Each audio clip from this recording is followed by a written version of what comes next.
Okay, so here's our transformation guidelines again.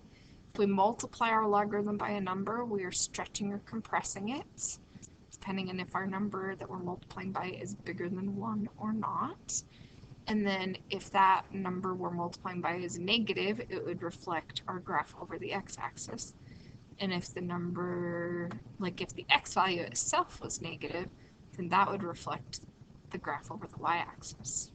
We don't deal with that very often, but it's good to know. H is our horizontal translation to the left or right, but it goes the opposite direction of the sign. So if this was x plus h, it would move left, and if it was x minus h, it would move to the right. And then k moves up or down in the direction of the sign, so a plus k would move up, a minus k would move down. So let's look at an example here. First, we're going to sketch the parent graph y equals log base 2 of x. So we already graphed that one today. So we've got our vertical asymptote at 0. And let's throw some points in here to make sure we have accurate points to move. So remember, we're going to have that point at 1, 0 at the intercept.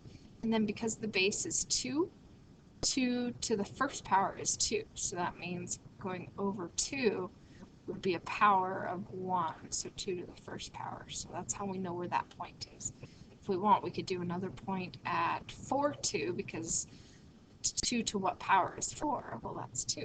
So, okay, so that gives us our logarithmic graph about right there. So let's look at what we're going to do to that. We've got log base 2, same base, x plus 3, so that indicates we're going to move to the left 3. And then minus 1 would be moving it down 1. So moving it left is going to actually move the asymptote, but moving it down doesn't change the asymptote. Now, since we have both left and down, the asymptote is going to change. So our asymptote will move over here left 3, right? I don't know if you guys remember me talking about in chapter 1 when we started talking about domains and domains and what domain restrictions are. So I always mentioned 3 things: roots, fractions, and logarithms. And of course, at that point, we weren't sure exactly what we meant by logarithms, but now we should, because the value of what you plug into a logarithm has to be greater than 0. It can't equal 0 because there's an asymptote there. It has to be greater than 0. So if we take this little part inside of our logarithm, x plus 3, and keep in mind that that part right there has to be greater than 0, and then we solve this, we get our domain as x has to be greater than negative 3.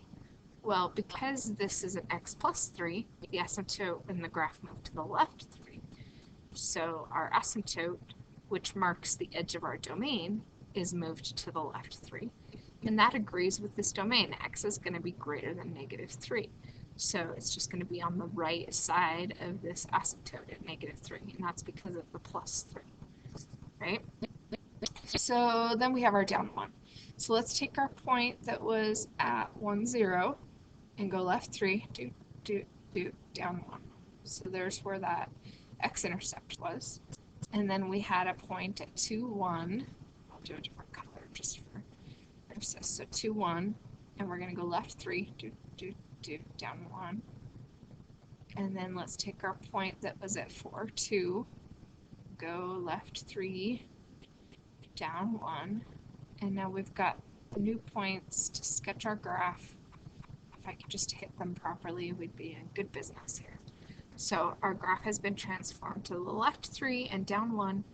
Our domain has changed so that instead of 0 to infinity, our domain is from negative 3 to infinity. But the range has stayed the same, all real numbers, from negative infinity to positive infinity. Alright, example 8 is a little bit different. Let me see. No, that's right. Graph f of x equals 1 plus log base 2 of negative x.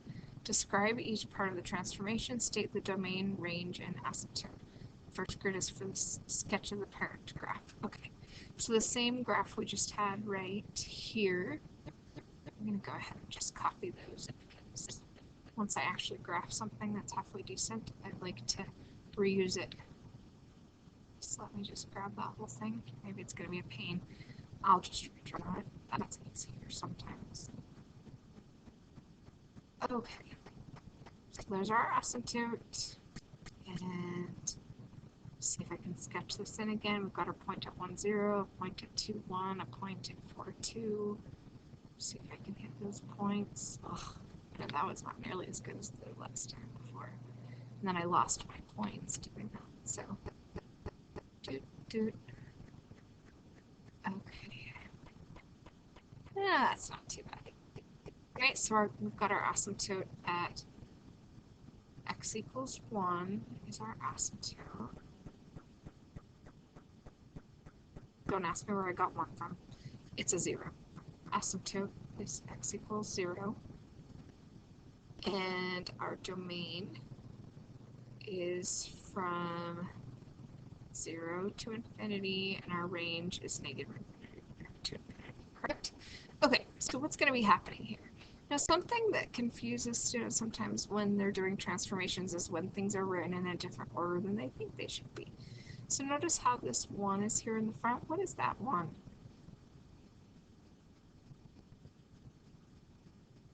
If you recognize that that 1 should actually be like the k value, you are correct. So if you feel the need to, you can rewrite your function with the 1 at the end so you can see that a little better. Okay, so let's describe what's happening. So the negative x here means it's going to reflect over the y-axis.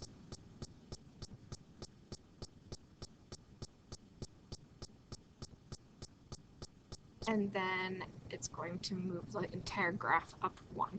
So moving the graph up or down isn't going to change where our asymptote is.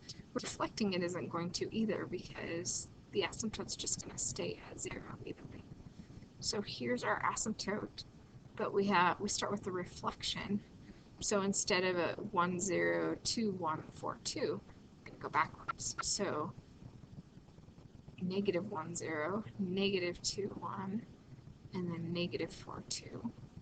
So you can see how our graph is reflected this way. But then we also want to move that graph up 1. So let me go ahead and change the color just to move each of those points up 1. Notice that moving it up 1 does not change where our asymptote is. Ooh, I sort of hit those okay.